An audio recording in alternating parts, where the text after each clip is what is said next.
You have guests come over from time to time at your house, yes? Well, I have a lot of house guests at our home. For dinner guests, stay overnight, lots of people come visit me.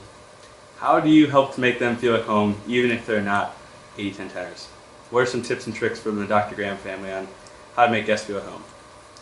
We don't get that many 80-10 tenors come visit. Certainly not enough yet.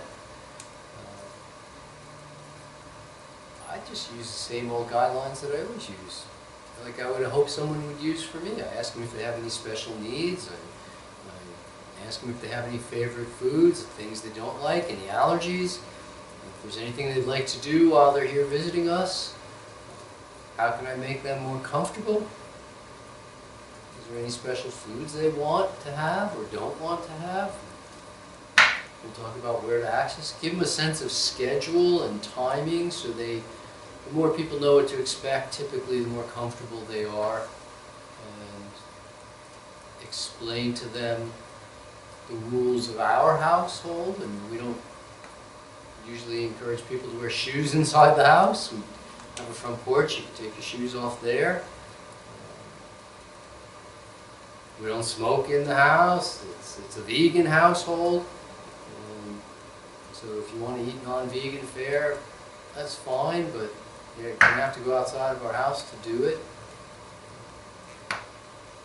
It's pretty straightforward. What if someone wants to eat cooked food? Like you said, not a lot of 80-10 tenors come to your house, so say you have a cooked food person coming over. I mean, we have. Do you cater to them? Well, I don't cater to them per se. I mean, I don't have a stove in my house, so I can't cater to them. I don't have a stovetop. I don't have an oven. I got rid of all that. So, but I do have a very nice set of drawers that I replaced it with. But if they want to have cooked food, they can either go out and get it, or they can bring it into the house. But we do ask that people remain vegan in our home. So if they want to have a ham and cheese sandwich, they're going to have to go out and get it and eat it elsewhere.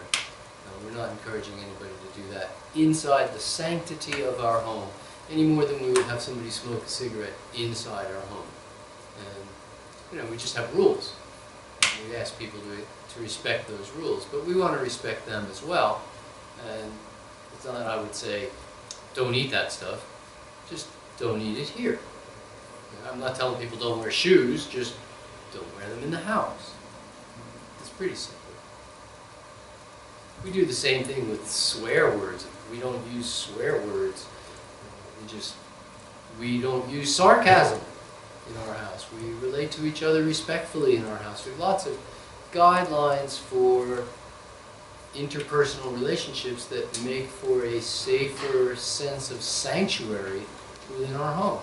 We want it to feel that way all the time.